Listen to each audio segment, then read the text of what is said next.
Hi guys, does it irritate you as much as it irritates me? This thing called denialism, you know, it's a disease I found that we suffer from. It's one of the reasons why if someone were to ask me and really interrogate me and put a weapon against me and say I must confess why I'm such a loner. I'm a loner because most times I cannot converse with people because I found that amongst a lot of human beings, we suffer from a disease called denialism. This denialism, it might not be the one you find in the dictionary, but it's the one that I've given an identity and I've given a definition. Mine is defined in this type of example. I'll give you an example. There you are, you're a politician or a unionist, according to how the story went. You're a unionist, and out of the blue, you're doing well in your career as you think, and then suddenly you are attacked, you see, by your enemies. And these enemies pay a certain woman to then accuse you of sexual violence or violation. I don't know the terms, but things like more rape, more sexual harassment, more, things. So there you are. You wake up one Sunday, you are in the newspaper headline, and you are being accused for sleeping with a woman, or grabbing her breast or her thigh or her bum, or saying something in terms of how you will promote her by her giving you some S, things like that. So now here you are, you're being accused of something like this. And what irates me, if that is the right word, or what irritates me, is that the response from the spokesperson or the individually will be something like this. This, I hereby declare that this is an attack on my political agenda, on myself. It's a political tontoni by my enemies. They are trying to bring me down. Them. It's a plot, it's a scheme, it's a, you know, I never, maybe I'm still looking for the article. I'm not saying it doesn't exist. Please don't come sue me and say I spoke I spoke a word that does not exist, or I spoke a gospel that is not true. I'm not sure, ne? According to my world. And you must know, my world is very small.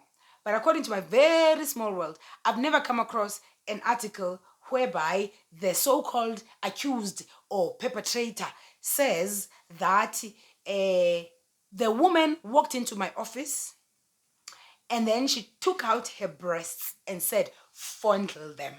Then I therefore fondled them because I am a weak man and I was tempted and the moment was beyond me. You should have seen how voluptuously shaped they were, and what. I'm looking for that. I'm not looking for this is an agenda to destroy my career, because the question, when I say then we suffer from denialism, is, did you touch them? Let's forget that this is a plan or a plot or a what. Look at your character and yourself in terms of when you are presented with temptation. Where do you stand? Are you going to be able to stand and say, colleagues, everybody, open the door. Colleague, come see, this girl has taken out her breast. She wants to seduce me. She wants to destroy my career. She. Do you understand? Then we can say, that is the devil. That is your enemies. That is everybody coming against you because you even are aware of the plot. And even if you're not aware of the plot, you have the character to be able to withstand the plot if it is set against you. But if you are still saying the devil made you steal, the enemy is against you when you are in debt, the the infidelity of your husband made you cheat. Guys, you are wasting time. We're wasting conversation. I'm looking for people who own their stories and say, you know what, Ati, myself, I can't control my need to drink. Therefore, thus, that is the reason why I made the headlines where they took a video or a photo of me passed out with some dribbles from my backside coming out, with some dribbles from my mouth coming out, because I can't control my alcohol. I can't say the media, I personally cannot say the media is against me, because I'm the one who put myself in that situation. I'm hard on myself in a way that let me allow myself to confess that I am very hard on myself, to an extent that I'm so hard on myself, guys. When the first time, was it the first time or was it the second time? Second time. The second time ever in my life, I was violated by a man. I was so hard on myself that it happened at the highest floor of the police station.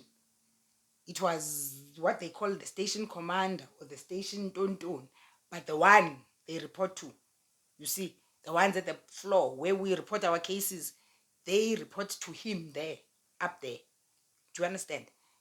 When that man grabbed me at age 15, 16, grabbed me as if I was a woman and savagely kissed me, as in slaughtered his crocodile tongue into my mouth. I was so hard on myself that I went into the lift and I went downstairs, and I went out of the police building, and I felt like I could not even report the situation, because there was that thing of, what were you doing at the top, don't, with a man at age 15, 16?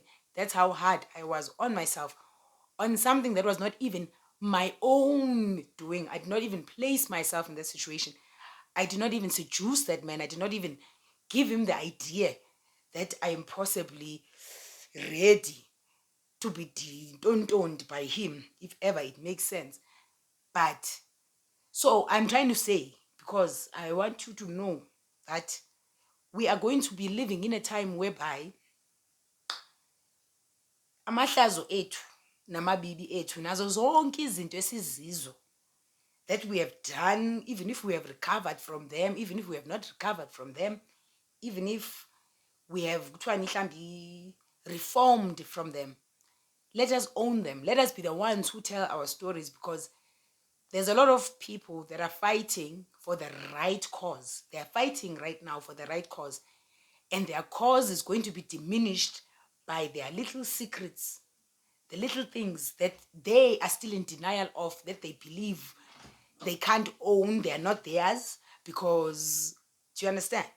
So, therefore, thus, we, in order to be able to attack,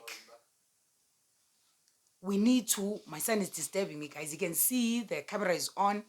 He opens the door. Please close the door so I can continue.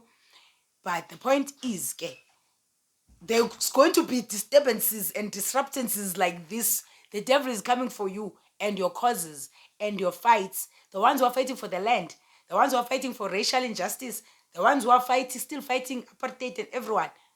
Okay, let me just say bye-bye.